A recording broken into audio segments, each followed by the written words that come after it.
Les ions monoatomiques. Monoatomique signifie constitué d'un seul atome. Nous allons prendre pour exemple l'atome de magnésium et essayer de comprendre quel est l'ion qu'il va former.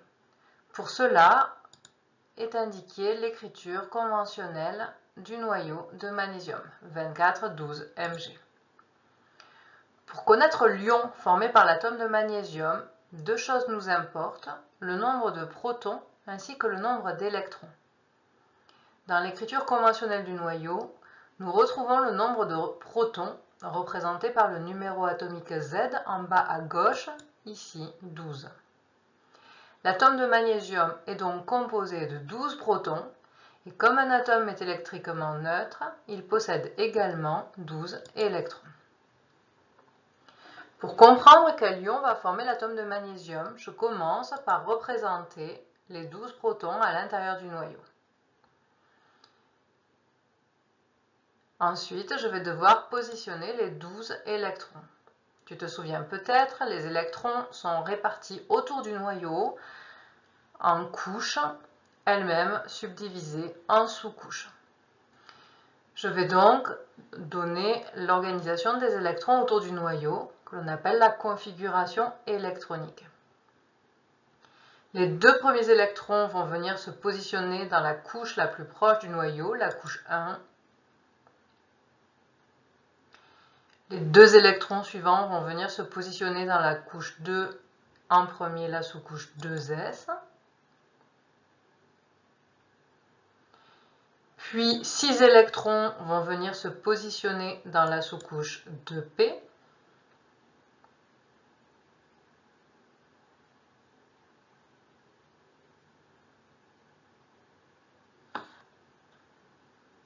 Et enfin, les deux électrons qui restent vont venir se positionner dans la sous-couche 3s. Ici donc, j'ai 12 protons dans le noyau, 12 électrons dans les sous-couches autour du noyau. Nous avons vu dans le chapitre précédent que les électrons présents dans la dernière couche s'appellent les électrons de valence, ici encadrés en rose. Il y en a deux présents dans la sous-couche 3s. Il y a donc deux électrons de valence. Un ion doit respecter la règle de l'octet dans les couches 2, 3 et la règle du duet dans la couche 1. Ici, on se trouve dans la couche 3, donc c'est la règle de l'octet qui doit être respectée. La règle de l'octet consiste à dire que la couche 3 doit contenir 8 électrons. Ici, je peux constater qu'il n'y en a que 2. Donc, deux possibilités s'offrent à moi. Soit je dois rajouter 6 électrons dans la sous-couche 3p, 6 plus les 2 de la sous-couche 3s, ça fait bien 8. Et une deuxième alternative s'offre à moi. Je peux enlever les 2 électrons de la sous-couche 3s. Ainsi, la règle de l'octet sera respectée dans la couche 2. Ici, j'aurai bien 8 électrons. Pour savoir quelle option est-ce qu'on choisit, il faut se demander quelle est celle qui coûte le moins d'énergie, c'est-à-dire celle qui met en jeu le moins d'électrons. Donc entre gagner 6 électrons ou perdre 2 électrons, il va être plus facile pour l'atome de perdre 2 électrons. Aussi, quand l'atome devient un ion, il perd les 2 électrons de la sous-couche 3s. Là, j'ai la représentation de l'ion magnésium. L'ion magnésium contient donc 12 protons, donc 12 charges positives. Il contient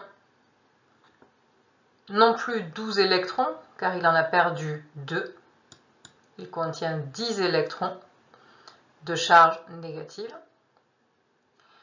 Une charge positive annulant une charge négative. Le bilan de 12 charges positives et 10 charges négatives, ça va être 2 charges positives. Donc l'ion magnésium possède 2 charges positives. Les charges sont indiquées en exposant, donc Mg de plus.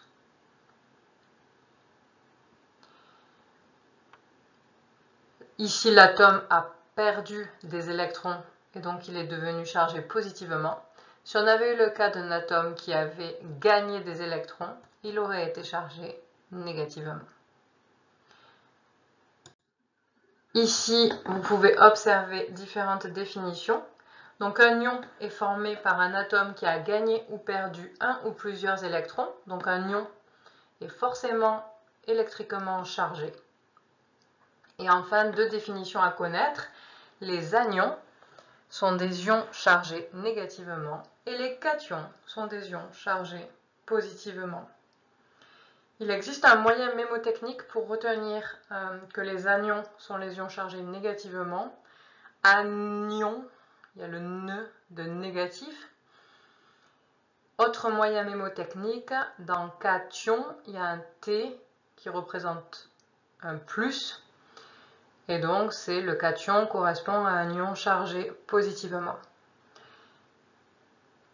Une fois que vous avez visionné cette vidéo, il vous faut noter les définitions de l'anion et du cation dans votre cours, mais également expliquer dans l'encadré correspondant comment un ion se forme.